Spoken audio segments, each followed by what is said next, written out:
The first favorite is a rediscovery. I don't think I've used it. It seems like, it feels like it's a... Hello and welcome. I'm going to try a new thing this year called 5-minute favorites, where I will do my monthly favorites in 5 minutes or less. As I was writing down my favorites during the month, I realized that they were all makeup items. I think it's because I'm not as structured over December and then beginning January as well with the holiday and everything in between. So let's kick off the January 2015 makeup favorites. My first favorite is a rediscovery. I don't think I've used it in the last year, maybe even. It's the Estee Lauder Day Wear BB cream. And the formula is really good. It's very close to a foundation level of coverage, so it's not an iffy BB cream. But what I like most is the shade. I have shade 01 Light, and it's a very neutral, leaning towards cool toned shade. There's almost a bit of grey in it when you look at it. I'll try and swatch it and show you.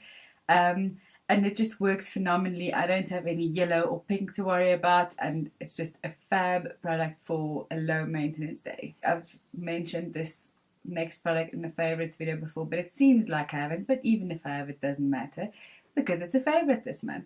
It's the MAC Studio Sculpt SPF 15 foundation. I've done some research and I found MAC Studio Sculpt foundation is the best of both worlds. It leans towards the fuller coverage foundation, medium to full I would say. It's long lasting, but it's very comfortable on a drier skin.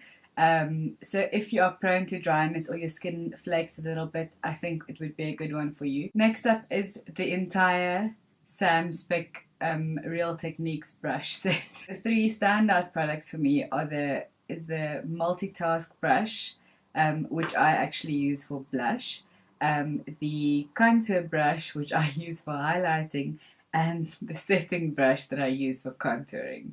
It might not make sense to you. You might be better off using them what they are intended for, but that's what I like using them best for.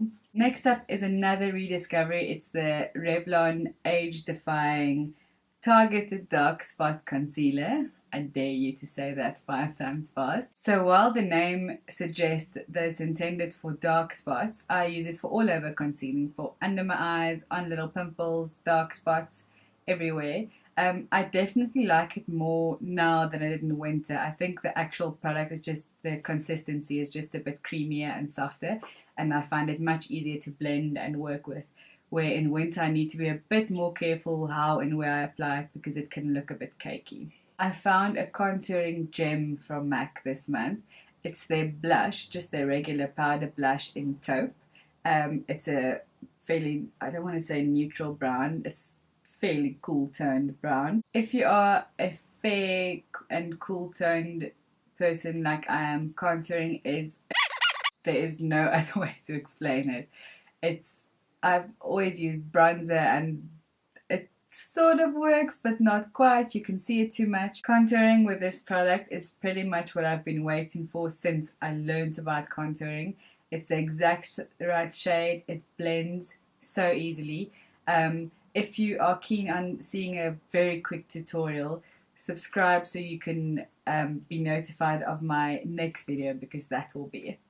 If you are a blog reader, you will probably be tired already of my love for my new Lorac Pro 2 palette. Such a phenomenal eyeshadow formula in the first place, and secondly the color selection is spot on. But I will not ramble on about that anymore. I'll rather link to my blog post about it and then you can see all the details and swatches and looks and everything about that. The last product is Lancome Grandiose Swan Neck Mascara, it's better known as. And the packaging borders on ostentatious. It's very much over the top. It's beautiful. It's so luxurious. It even feels sort of heavy in your hand. And for all those reasons, I was very worried about the actual mascara, and the swan neck just seemed like a gimmick. But I think this is the longest I've used the mascara in the last year or two. I'm on my 3rd month. Very happy that it's lasting this long. It hasn't dried out. It means I'll have to part with it soon though. It's a very good all-round mascara. Usually there's something missing, like there's not good length, or the volume isn't good, or it doesn't separate or define. And I find this one just does all of that. There are some links in the description box that has more info on some of the products, so make sure to expand that if you want to see those. Thank you for watching, and I'll chat to you again soon.